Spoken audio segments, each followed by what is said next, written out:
Hi all, it's Terotha here with another Dissidia Final Fantasy Opera Omnia video. Cor is the new global first for this year, so I thought I'd give him a try in a stage that has regular Lufenia brave reductions, the 70, 75, 80, and not the 30, 40, 50 that Cor's Lufenia has. It also gets rid of the synergy. One thing you'll notice off the bat here is that I don't have a friend unit selected. The reason is because, well, with the time of recording, I couldn't find one that made any sense for this group. I suppose that if you were going to swap a friend unit in for Iroha during the burst phase, you'd take a Kefka burst because you're going to have full debuffs on the enemy anyway. So Josh pointed out in the preview stream for August that Cor and Eald'narche work really, really well together, and that's because of the terror debuff.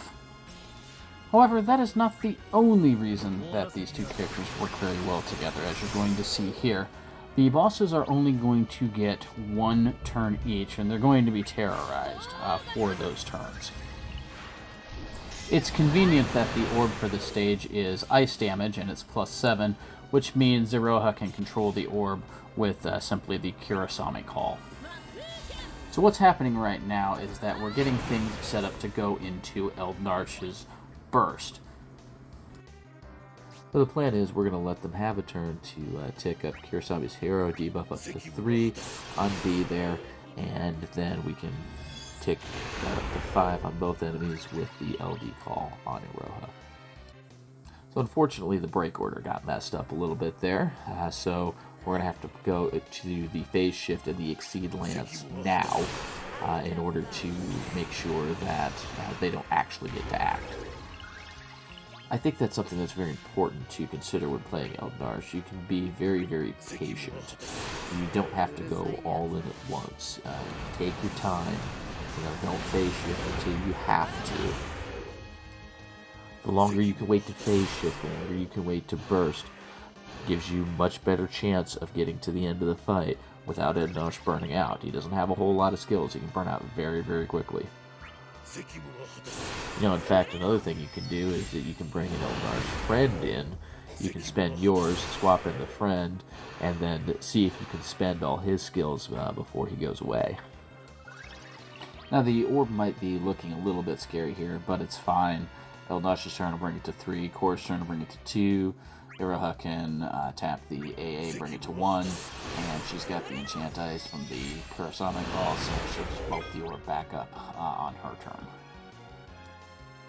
We need to refresh the Oath buff on Eald'narche, so we'll take a turn to do that, use the Moonlit Dawn.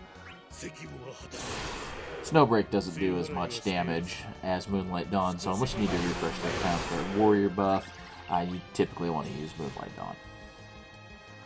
Alright, Fuga Fusion is going to push these over 79%, so this will push them into their red aura phase. It will drop the orb, and they'll delay themselves just a little bit. So I can wait one more turn on pushing the Kurosame LD call.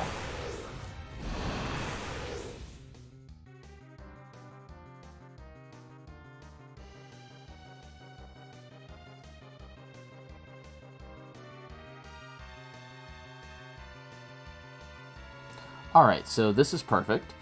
They will recover from break on Iroha's turn. We can use the Kurosame LD to break them.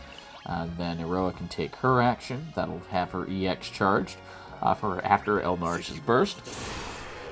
And then we can go right into the burst right after the break turn. So we can go in pretty much as fully stacked as we're going to be.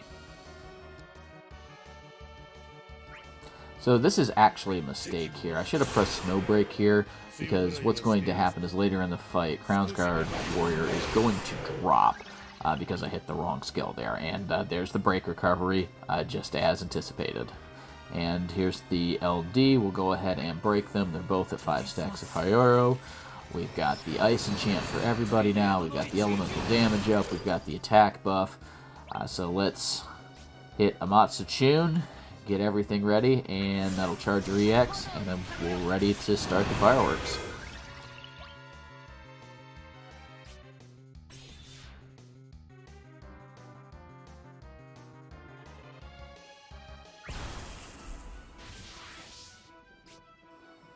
So one thing of note here, we only have room for one generic debuff with these calls that we brought with the party.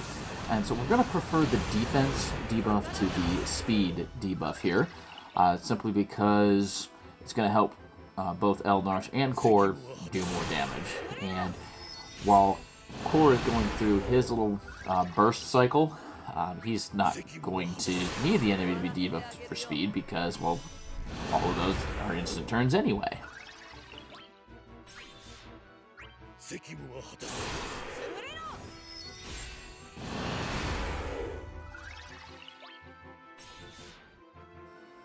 Okay, so I wasn't planning on getting the launch during the burst. It was just kind of a happy accident, but it's something you can keep track of, too. If you can keep track of their chase HP, you can figure out when the launch is going to come and just use that to get even more ridiculous stacking damage during the burst. And then here's going to be Divine Might. Thanks, Iroha, for extending the cap of this much higher than normal.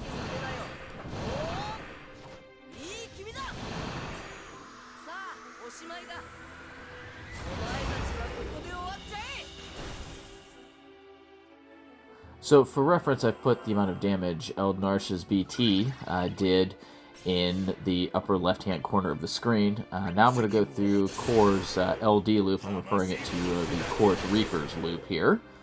And we'll just keep tallying that and see how much damage that does as opposed to the burst. So enjoy.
So yeah, it's pretty nuts what this character can do. Just imagine if there was another burst effect going as well.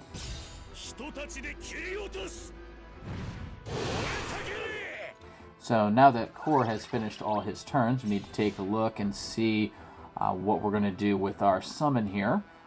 The bosses should recover from break with 2 actions. Iroha's EX is up because we planned on that beforehand. We'll open it here, and this does nearly cap Brave damage.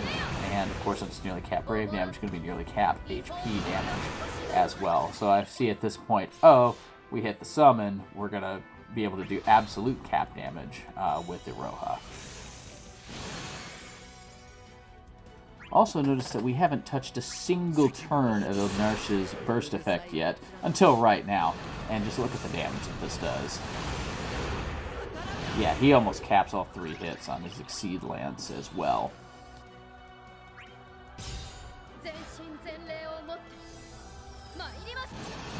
Now, surprisingly here, we're still not capping on Brave damage with Iroha, but we are absolutely HP damage capping on Iroha. That is the most she can do right there with her EX attack. And again, because we made that mistake earlier, we have to Snowbreak here instead of Moonlight Dawn because Crown's Guard Warrior fell off, and now we finally got it back up.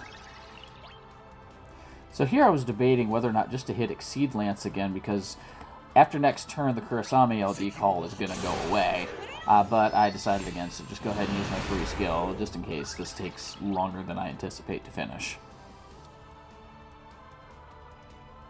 And likewise here, I could probably cap Fuga Fusion on this one here, but I've got LDs to burn, they're really low health, and end up capping on the LD anyway.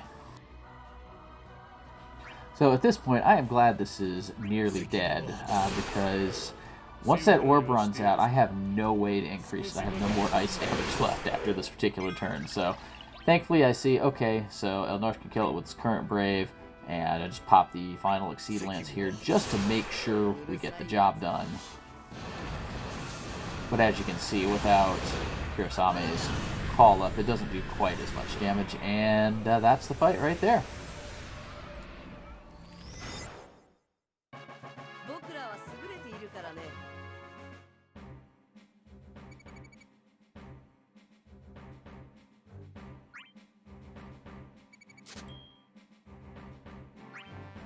So yeah, here's my artifacts and spheres. You can see spheres are what I had lying around. Artifacts aren't perfect except on Eald'narche. So, hey, if you enjoyed it, go ahead and leave a like and subscribe. And we'll be doing more of this later. Thanks for watching.